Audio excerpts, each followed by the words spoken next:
đã cái cha nào usually người khác họ đâu đủ là phải cũng nhỉ cái thời cuộc bói cái này con có thể cũng cái gì cha nào usually dâu thì nó dâu usually với mình đấy nè với bó rồi nè chỉ bó rồi lo usually freeze rồi nè cũng mà cũng chỉ trong vì linh đầu cái thế này nó practice nên nó practice nó còn nên bó để tôi thằng đó ô tôi cho cái để tôi học nó nữa cho họ nên chỉ小节做什么就有点做到什么呢？但是要那小节做什么那拆了那叫做哦，我就发现我个人那不主动了，我按照我有主念的那了，OK。còn nên cho nên là còn nên cho một phần chai này, tại vì hiện yêu chỉ prepare you can yêu chỉ bao you can get thầu còn đâu phải hai phải yêu yên chai đó, đó họ yêu chỉ bao này số còn đó là chỉ tàu này bây giờ, chị có một luôn không nói thế à? Giờ thì cho lều kia là cái lều kia tớ ít được mà thế này ok, chị bên sầu lo compression này ok, chú thua tụ lo ôi này thế này ok. 我背着有就说背着这嘛，我就签了 OK。我那那个啥呗。Mai See. Did you redemonstrate? Bé loại ly rồi bé chụp bỏ à cơ. Okay. Well, you have to do first. Okay, nếu mà đi. Đây.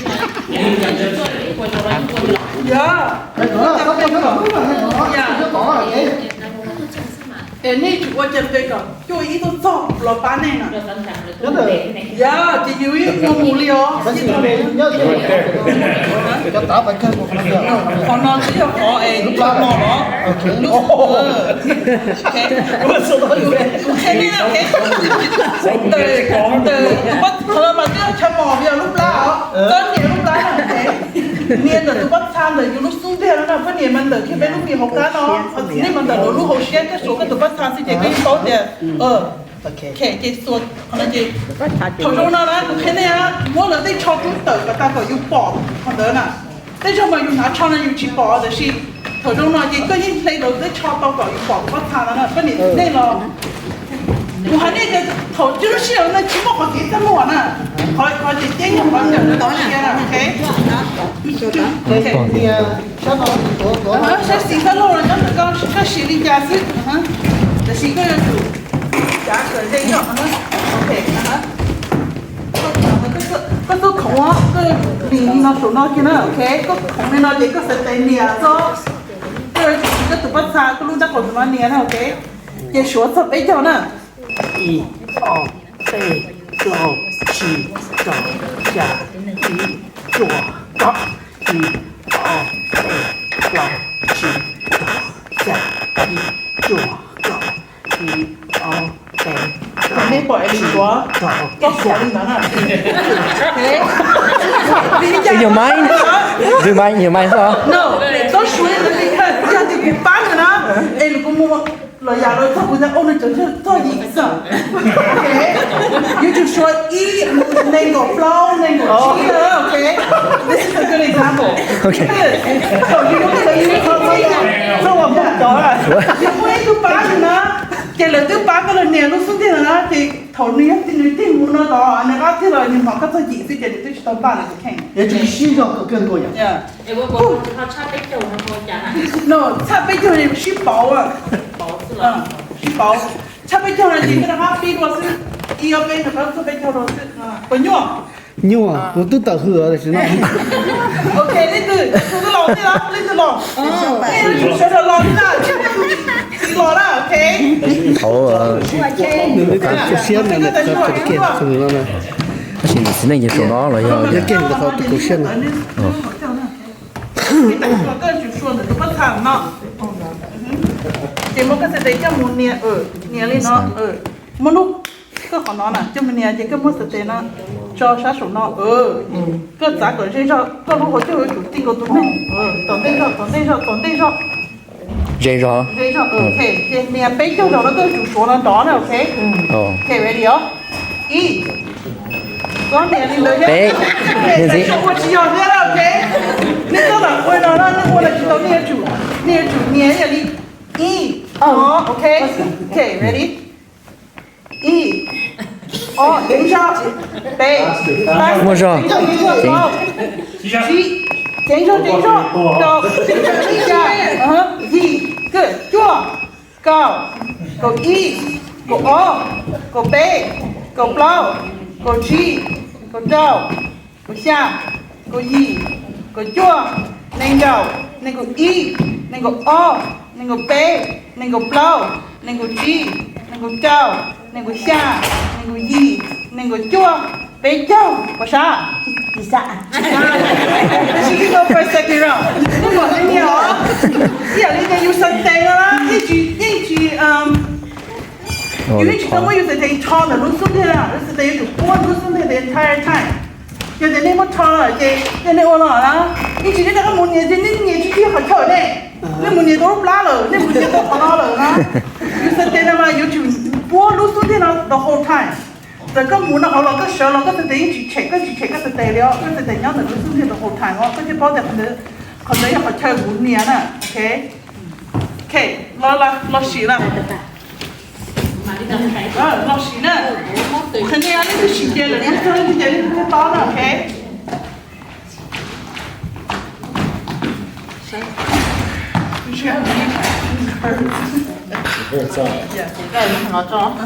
You saw you look, I'm not going down on that. Are you? để cho nó nhỏ nhỏ. It got a whole super to straight down and all. It won't get the tight. Yeah. It's on it. E. On. Day. Lawm. G. Do. That's it.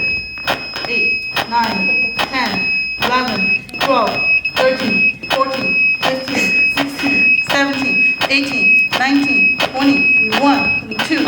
Good. More. 8, 9, 30. Bây giờ thì dục cái thôi chả, dục cái thì chỉ vâng không? She works. Thì thùng đỡ rồi giờ. Cha chỉ tông là đối chế thôi. How fast do you do it? Just restart. Tại Don't let you one body. Okay. What the hell? Okay, who's next? Ủa hay nè ó, chút chút đi chứ không nói chứ không câu nào, okay? Bỏ cái này bỏ. Đi chỗ họ đi chỗ mình đi tới một cái ó, okay? Chứ không đi một cái nữa. Đi cho chả Đừng có bị cơ quan nó. Nó. Sao cái này thì à? Oh, this is kind of slippery. This probably not good. Okay, your knees against this. Arm, yep. Yep. 1, 2, 3, 4, 5, 6, 7, 8, 9, 10, 11, 12, 13, 14, 15, 16, 17, 18, 19, 20, 21, 22, 23, 24, 25, 26, 27, 28, 29, 30. Good job. You stay right there. Okay, so right now, going to take a little back on you.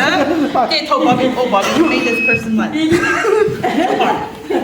Yeah, the Bobby, what are you going to do? What's that thing for you? Cho người khác của ta để chúng bảo tôi sẽ cùng họ làm bán nữa, okay?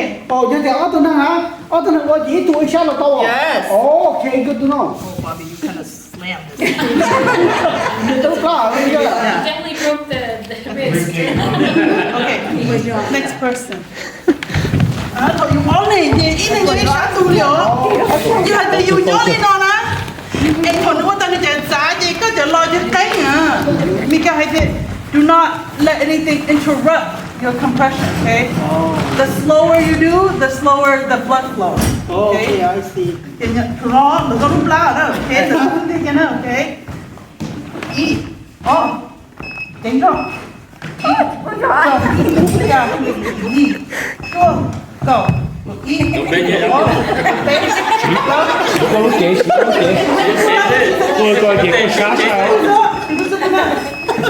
Không nói vậy, mình nhỏ lại yêu anh ta trở nên rất xí cho nữa. 28, 29, 30. Okay. Các bạn đừng quên nếu mà sẽ đều là chỉ 90 sao nữa, okay? You so lúc đó, các bạn còn nói thế gì, ít phải có sao nữa. Đó họ you sẽ đều 90 sao nữa. Họ nó chấp Đó cũng nó mới chắc à. Okay, đâu không? Điều. When you're here. How hard do you do it? Nhỏ. 1.5 inch. 1.5 inch, but you should let it recoil all the way. Ồ, chắc chắn là qua Get recoil, get. mua giọt hồ sơ. 什么陌生？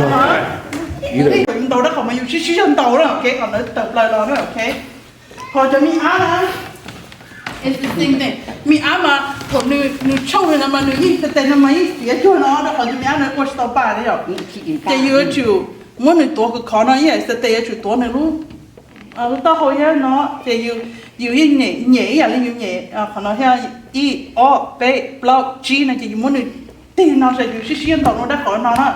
Cái nữ tờ nó, tại vì tụi mình mà yêu như control tàu đó, tàu thứ nó là gì, mỗi người nhảy nó họ chỉ như chủ một ý là how do you say this slanted còn nếu tao một học cá nó mình chỉ là chân tàu e o b block chỉ để cái cái một flame nó chỉ tháo e o b block chỉ họ Tao nhóc tỷ rồi. nhóc tỷ rồi thì nó chết phụ nó hết là gì, nếu chủ nhóc tỷ rồi tao nhóc tỷ rồi sao nó xem mà. Tại vì tụi mình ăn mà thầu nữ khôngได้จะประมาณสเตย์phía chỗ nữaจะอยู่จุดตัวหนึ่งkhóเลยเนาะmuốn này sẽ cái tayจะใครไหนก็รู้khó cho nóตัวหนึ่งkhóก็เทียบป้าตัวหนึ่งนะโอเคพอตัวเต้า头头有去开的人嘛，我今天有我跟你介绍，说我今天啊，没那小的闹了，那我到个那给你我的闹了是吧？对闹，我去开个多到这个我跟你介绍。帮会呀， Có số bông thôi vậy. ok thì sao này mua ít thuốc khui rồi thì mua họ đồng hồ chưa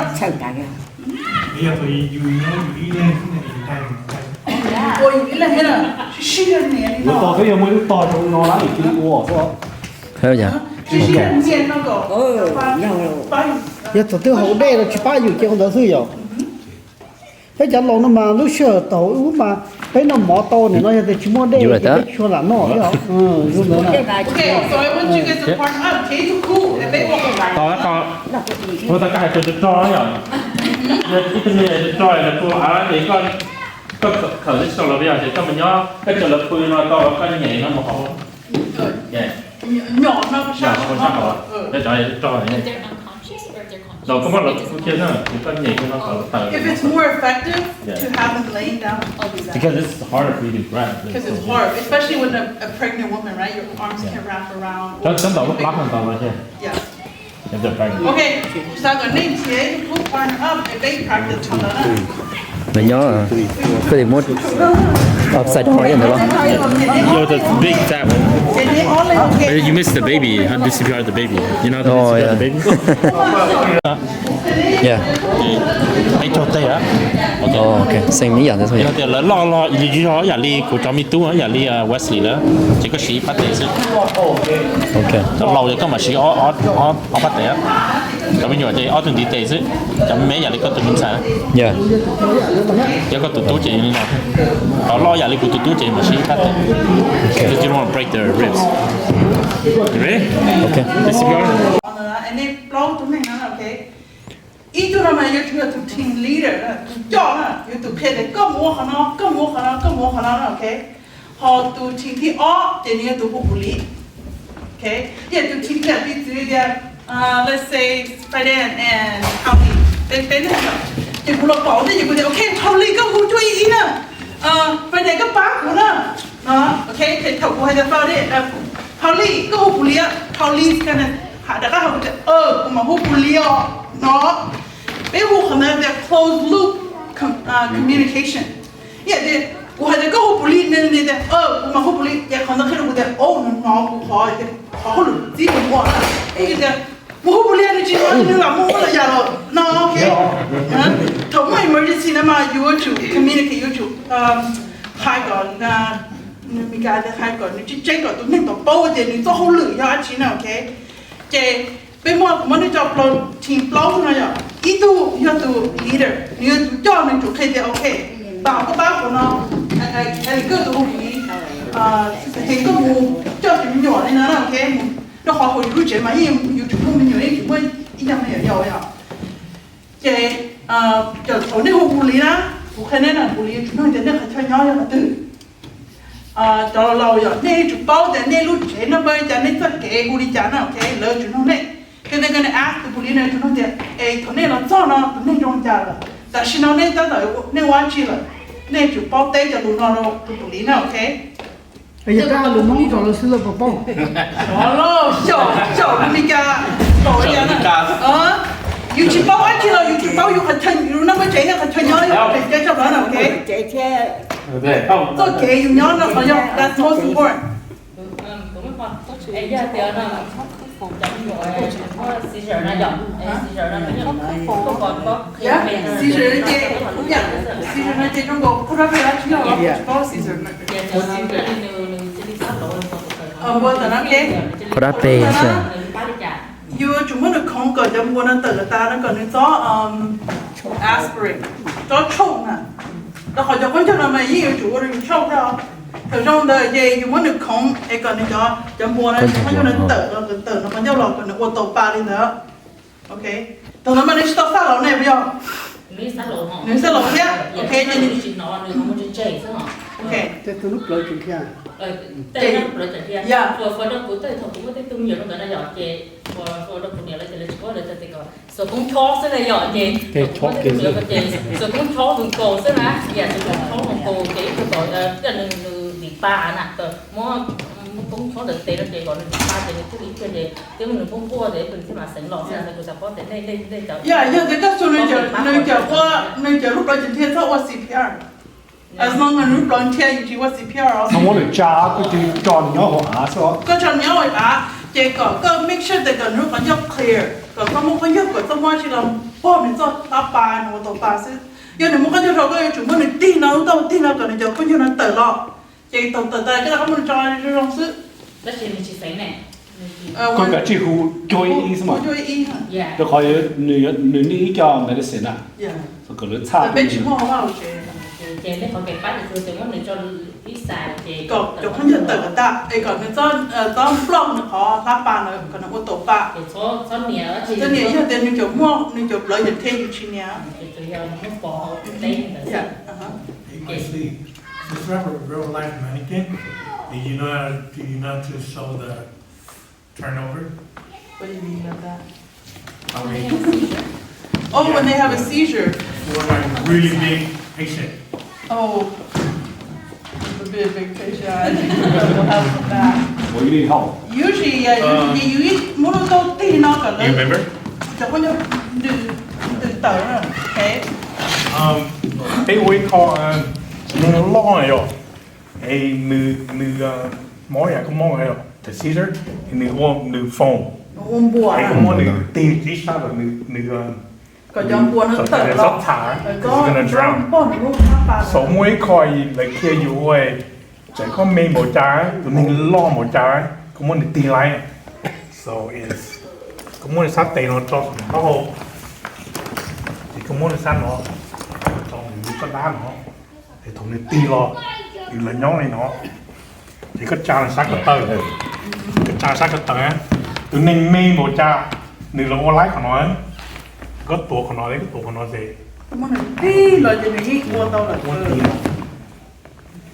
chạy sát thì nó chỉnh của nó rồi có chạy mê một cha tụi mình lo một cha có những ô lái của nó cho con cha cá của nó cái tổ này không muốn được tụi mình xem okay hey, thank you just like that yeah thì có sát tiền tổ của nó cái sẽ để tổ rồi chứ cái sẽ tổ con ta là vậy không muốn được đi cái tiền nó chỉ nếu như lò rồi okay it worked right okay nếu mà bây run for scenario này cái小 run cái bao giờ okay for you hopefully that you all done okay everybody participate okay this is a participation thing okay one of y'all a group of 4 y'all I think they have 16 right here. Yeah, block yes sir. yeah okay you 4 right here you 4 một cái nó là gì này block lên tao nó okay so scenario là gì thì thế này sao nó được cái có ít cái này trong nó you 4 right here Jadi mình cho chẳng hạn. okay yeah nếu mà nó ít tu nữa you chúa cũng này nè okay thì thế thì you cho mình được okay có ổn nó cái tiền okay so No, managing. One is the team leader. The team leader. Yeah. So to put the team leader to team number E to team member number 1. You have to Okay, sorry. The team leader you have to your job anything you want to the all you have to to the pay you have to move. Don't you mean you want okay? The plow you to a bar near to team leader now. Okay. I'm gonna have the men do it. Okay, so who's the team leader? Who's gonna be doing calling up? Okay, so now but you remember who you're gonna call. Okay? Call over here, come stay. Hey, Mai See. Shouldn't có lỡ sắp báo vào lo. No, they have Có need to leader, so có lỡ sắp báo ấy là thế. Because in the real situation, you're not gonna tell him to call the cops. Go right.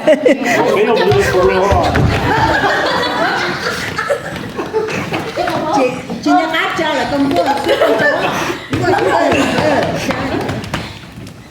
chung ba rồi.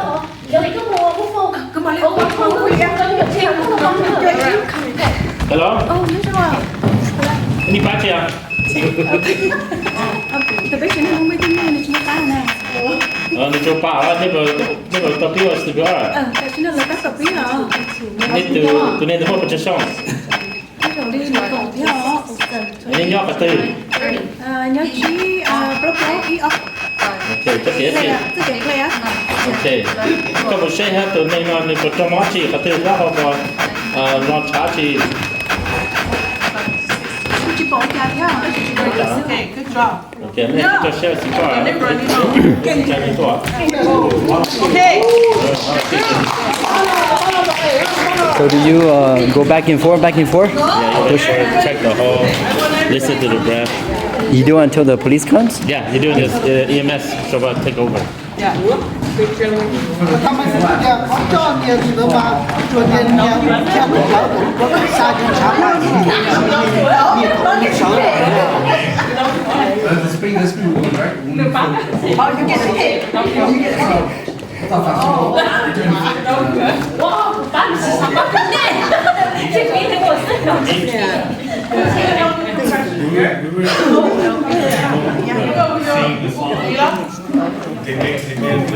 Cái bụi đâu nó? Okay, ready? Like you guys are. Oh. Okay, ready? Go. Real situation, right? Yeah. Think about that the person that you know. And then put back, okay?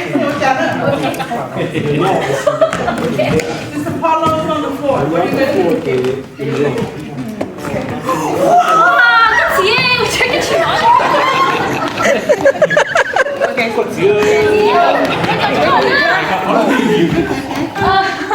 Mày cái kia là hư, sống trong police là xin nó. Okay, bên này ba không biết tôi cho nên chỉ cho cái gì nữa. Okay, ni chơi nhau cái gì? Nhập lót rồi, ấp lót rồi. Cái kia gì? Tôi kỹ rồi. Cái rồi nó. Tôi chặt đấy tụi mình. Chị bảo là chị sát lộ rồi. Okay, ni bộ còn ni chơi món cái gì? Tao không còn làm trả gì. Đâu? Cái này tôi CPR đó. Dạ ủa. Ni bộ bao à? Rồi ni bộ tất cả ba này. Đều chính này hả? Tôi thấy hay nên chỗ ở đây thì có thể từ bên đây nó trong món nó có chơi xong. Mua cái là một chiếc xuống à? Một chiếc xong á. Dạ bên này nó cho ba với tài xỉn nó. Thế còn tất cả. Tài xỉn nó lên thứ nhất là có. Có tôi sẽ được. Good job. How did that feel like? Shocked.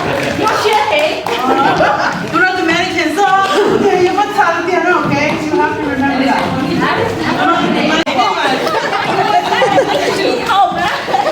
Okay. Cái này cái việc mà phải xử lý không?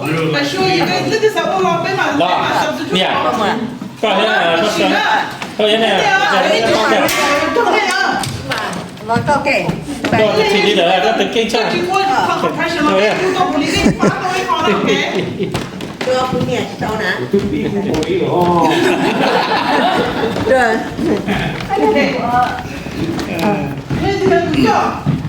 Nên ba người này chúng mình nhỏ nữa. Nấu à? Anh chơi rồi. Ok, ta show tụi cho nè. Chơi cái gì? Chơi ý nè, ok. Cái tụi nhẹ là ta show tao, cái tụi gió mình nhỏ.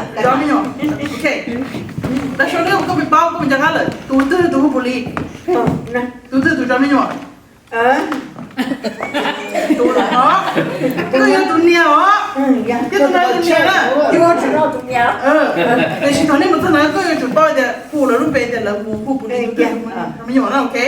Ok, thôi nên cái chị tụi này do phúc ba cái hai để sự tập hòa lò nó nên mình trả thêm ba nữa, ok?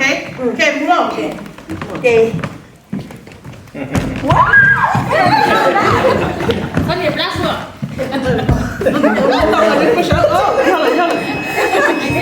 Ok. Cái này muốn chơi. Chơi à? Kia của mua nữa.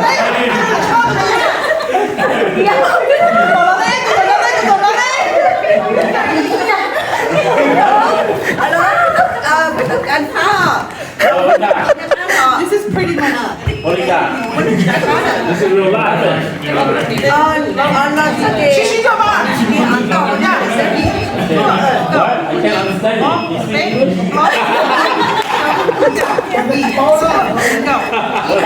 Kia chơi nhỏ rồi, kia chơi nhỏ. Kia chơi nhỏ rồi. Okay, what's your address?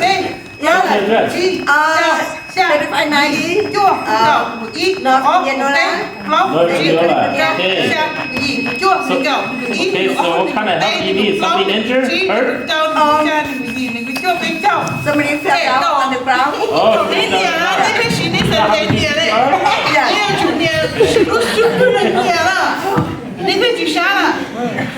Okay.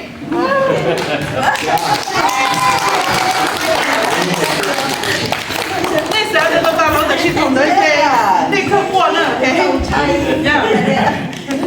，OK。run scenario. Okay, I'm gonna go every single team. I'll start with you, men.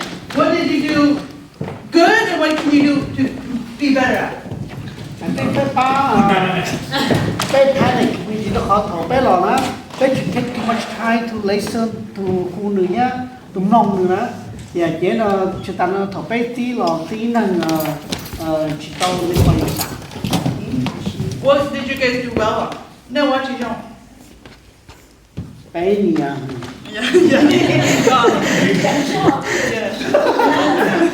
So you in China, you don't know. So I want you to pay attention. That's not very wrong for practice, no? Oh, you have to understand and you have to practice controlling your anxiety, okay, at that time, or control your fear. Okay, in your group, what is it one thing that you did really well on? Communication is very Right, I really love your communication. And what could be done better or improvement? Maybe I just need to count louder, I think. Yeah. I think the most important thing is to that's the most important thing. Okay. Okay. Bottom line, what did you do well? What can you do better? I know what I can do better. I just forgot their names. Yeah. Yeah, so they都是认得已经群交班了之后 I knew about the那种背的是嘛 when I was panicking, I forgot your names. So it's good to practice. Okay. What else? That can be better at. Đó là mà muốn bó tôi sợ bây giờ thì hết.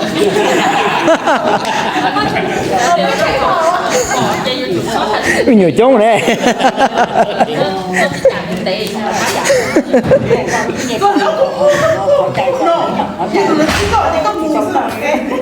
Okay, this part nó lấy cái xe đi, họ tôi đi con tàu rong cân độ. Họ tôi là họ nên qua họ nó, họ tôi là họ nên qua tàu rong cân độ, họ improve, họ nên qua tàu rong lấy xe đi, họ tôi. Nó khó mà phải rồi. CPR tụi nhà là nhà chủ của là we said the control is to be compression. That's what I said. Right, because there's no interruption in compression, okay?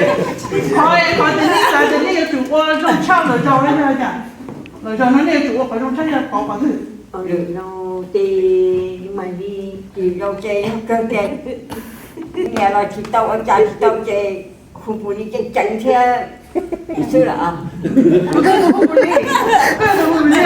phụ lý đâu cái này nhỉ phụ lý nè người ta cứ có lòm đi cả đó chạy đi help yeah you go thì you có hay help thì you go you continue okay the digital nature realize that she's not better cell phone it's hard to track where you really at location okay landline is easy the hollow shaggy cái landline the go chạy thì she cái cell phone nó mua khó sao là cái rồi chỉ bảo để cái nhà họ tự giờ khó chỉ là chỉ bảo mình cái gì help thế you mua là you họ chơi nhau rồi đó okay nếu mà mua nó nói gì thì một quả bếp mà ở bếp phải không phải nó thì quả phải tiền chỉ sao là on sitting giống như vậy only chỉ có tiếng Việt thôi nữa okay mình có thể mua được trong nữa okay okay không mà cái bây giờ take time là một sáng phải chừng nào bây giờ đi ôm mắt hoặc là bây giờ là đâu bây giờ chỉ tao làm hôm nay sẽ mua bạc mua được bao nhiêu hôm nay nó cười rồi chỉ lại They call it, I think one thing that I'm not sure if you mentioned already, you got to make sure that the environment is safe for you. Nó có dùng lọt đây, nếu mà phải phát thì thế có chừng chó có được kinh bông nữa thế kì, it's going to be two patients for you. So you got to look at the environment and make sure that it's safe. thế là tôi hỏi chồng là mấy cái một bỏ xí này của mua nó tờ nhưng mà từ của mua vậy đi là mà cho có phải đây lọ từ lọ đó có đi là đi hay đi ok đó có đi tiêu của ba đi tiêu để xem nghe rồi trả rồi rồi dâu anh ấy dâu anh sáu cái số the patient đó năng nó mò nó ăn khăn chúng tôi để một cái là để you lo bỏ cái thằng cái cổ nó thiếu đê rồi ít là thiếu đê rồi ít xong một rồi you treat it the moment you see them is when you treat them that moment okay it doesn't matter because from cái chuyện đó thì chỉ có lọc bỏ nó có thứ gì thầu bu you treat it right then as if that was the moment they fell down thì chỉ có như thế này do là bỏ nó nhớ đừng phải để trời để phá lắm do bỏ con danger nó chỉ cho nó đâu phải chơi cả nó có danger biết thân việc tiền okay cho chúng tôi này nhảy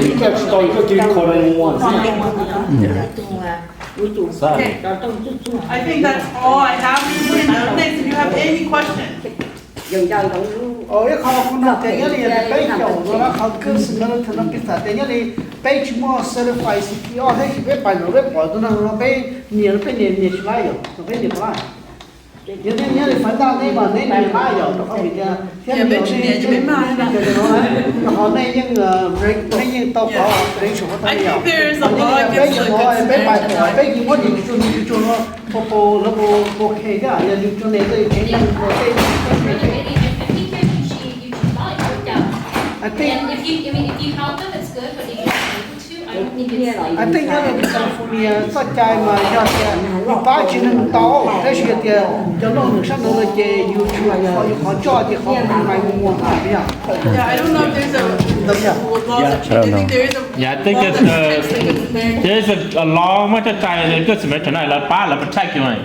Là sao mà cái trái thôi mà cho nên là hay là sao giờ có hay này á thì giờ có một ba loại có là nó họ sẽ cho bắt ra là đã thì là lo như tao vì thế mà cho trái này thật sự là cho trái này thì sai cho tôi nên đỡ rồi thì nó ba tao có rồi就是老话，整就有钱的嘛，有钱的嘛。而且那包的好有节的，那里呢还别不好晒的嘛呀，他上都找阿晒要包的呢，比啥个那包来啊，那是啥的个那叫包来，那是个包到要个的个包到个 it's good. It's the best thing. Yeah. Or you need try need don't you can know that who's a doctor, who's a nurse. No CPR. Yeah, who knows CPR, who's certified? That they tự nhiên有mấy tên này. Chỉ thằng đó mà những này bảo là lưỡi trai đó. Tên đó chỉ lên nữa đó. Chỉ lên là cản điện thôi. But yeah, the woman have the nigga, she thought she not was like a nigga. The hobby and compression now your most important. Okay. Yeah, honey, the loosen there now your most important. Now you nigga, she thought she nigga from the morning, okay. But who chụp bóc hay cũng chia certified cũng chụp hay còn nên rất thôi để họ yêu chế này nó em nếu happy nó yêu bán lợi thật thân thì nó có yêu cũng có tao tắm rô to là mà bán thôi you know okay muốn tao có scenario Okay. Còn nếu như là lúc đợi trẻ Lúc đợi trẻ rồi, chỉ có ba rồi, lúc đợi chỉ thiệt rồi, okay. Giờ đây là nét xuân rồi, chắc bạn là lúc đợi chỉ thiệt vậy, đúng không? Giờ nét hoa thì cái này là đầu nét rồi. Món này, món này. Okay. Tại vì thế lúc đợi để là chỉ nói cái chỉ món rồi thôi. Okay. Nếu mà nói chuyện nào, chúng mình nói chuyện gì? Để tôi phải cho Mai See cho. Dạ, chúng ta cái này là cái nó sister Mai See cái nó biết sao cái này một cờ chế nè, ok? Từ nên một cờ về chế nên cái nó cho mình nhỏ cờ nó bao hết rồi, nó giống như từ mình lâu ở giờ là từ mình nhỏ hết, từ mình áo ở giờ là từ trong đấy phần đó. Để cho nên sẽ được. Bài vô to là phát được mà cái dạng là. Không có gì.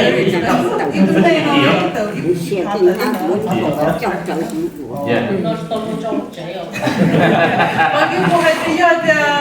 I really recommend the other name của CPR. Go learn CPR.